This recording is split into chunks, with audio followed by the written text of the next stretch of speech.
This is the Belkin Magsafe Car Vent Mount Pro. It's a car mount for your iPhone 12 range. It works with all of the different iPhone 12 models. Now you don't get anything else in the box other than this car mount. I'm actually not sure why this is called the Pro, other than it being the second version of the Belkin car vent mount that they already had. Again, this is perfect for the iPhone 12 range. Now I have the iPhone 12 Pro. The magnet on it is actually very strong. It holds quite well. If I shake it relatively lightly, it won't fall off. If I shake it quite hard, it will fall off. I'm going to test this into the car. It's actually very easy to switch between portrait mode and landscape mode.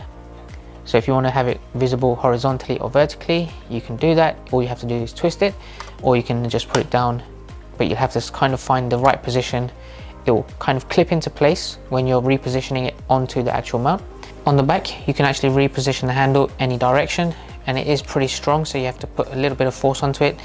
This can also twist as well to get into the right position for any type of car vent. And then also you have a bit of a gap between the actual mount and the repositioning handle. This is for a cable management, so you can put your charging cable inside here. Now the one thing to remember is that this doesn't have any capabilities of connecting a charger for you to have wireless charging. So most people would assume that because they have this design, you just put your phone on there, it will start charging. You expected a port to be there at the bottom so you can charge it and have this connected at all times. Just slam your phone on, it will start charging. This is not the case, which is quite disappointing. However, there is a lot of cheap knockoffs that I've seen online, mostly sold by China, that have a very similar design to this, that have a USB-C port at the bottom, so you can connect your iPhone 12 as a wireless charger. However, the magnet level on those ones are not going to be as strong as this one. So let's go ahead, head over to my car, mount this up and see the capabilities of it. Right, so just before I go in and connect this to the air vent, I just want to let you guys know, if you don't have a MagSafe case for your iPhone 12, I have one that's just a simple clear case that's not an Apple certified one. The magnetic strength on this will be very light and it wouldn't be able to hold it. So you'll see the lightest touch, it will fall down. So if you are going to use a case with this Belkin car mount here, then make sure you get the Apple certified one. So the first thing I'm going to do is connect my phone without the case, and I'll connect it to the air vent here on the right hand side of the driver wheel. So depending on the orientation of your air vents, you can actually just twist the entire back of this to make it vertical or horizontal, and then you simply just click it in.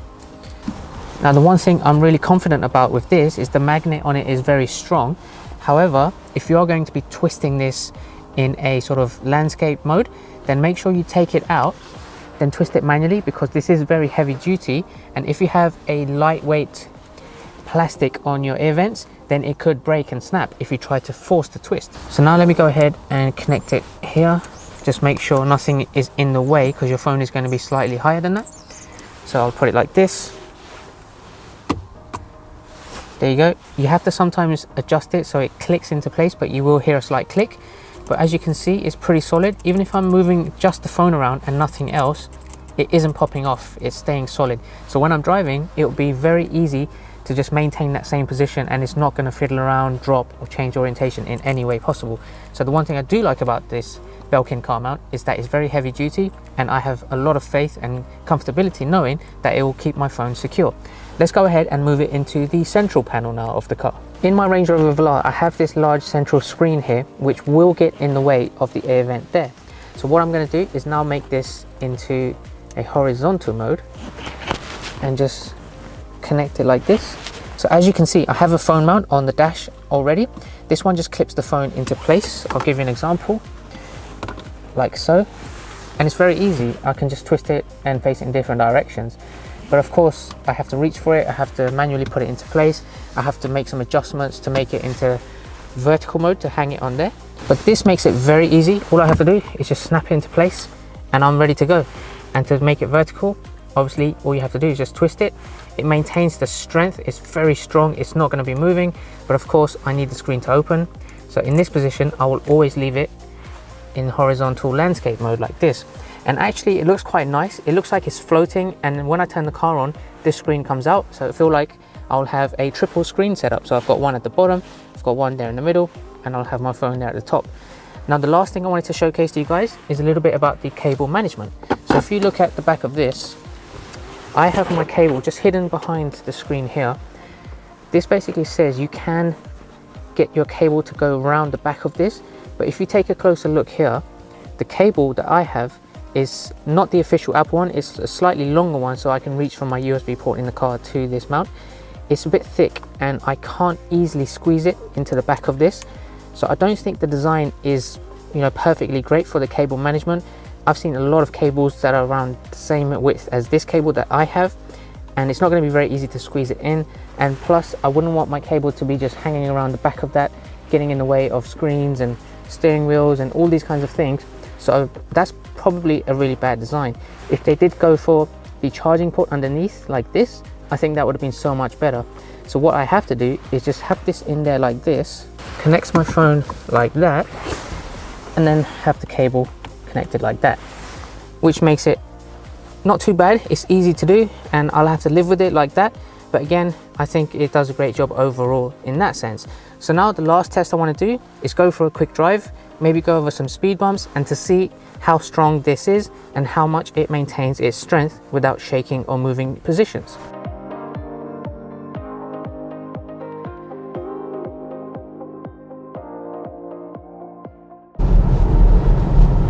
So as you can see, it's pretty solid, it's staying stable, which I think is great.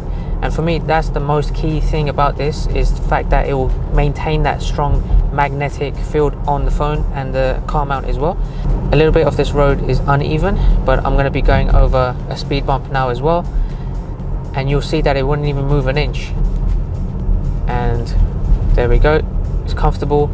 I've also driven with this on the motorway, so I've gone at 70 miles per hour.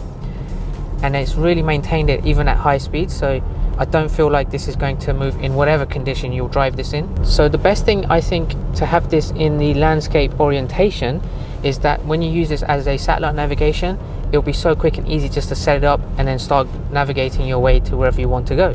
So if you want to put on a navigation, you literally just slam that on there and it's solid, it maintains it, and then you can start driving. It's so quick and easy. And I think that's one of the key things that I would be using this for, is the ease of usability, especially for things like navigation.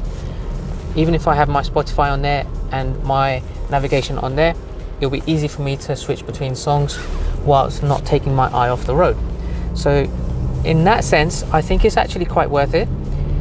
It's on $34.95 on the Apple website. You can't buy it from Belkin direct, but the link is in the description below of the Apple website link if you wanted to check it out. I feel like there's a lot of things that can do the exact same thing for a lot cheaper. If this had the wireless charging capability in it, I think this would have been so much better and worth the price. Because of that, I don't think it's actually worth £35. The one above it on the dashboard that I have, I think I can do pretty much exactly the same thing. Just slam it in there, get it ready to go with my navigation, and off I go.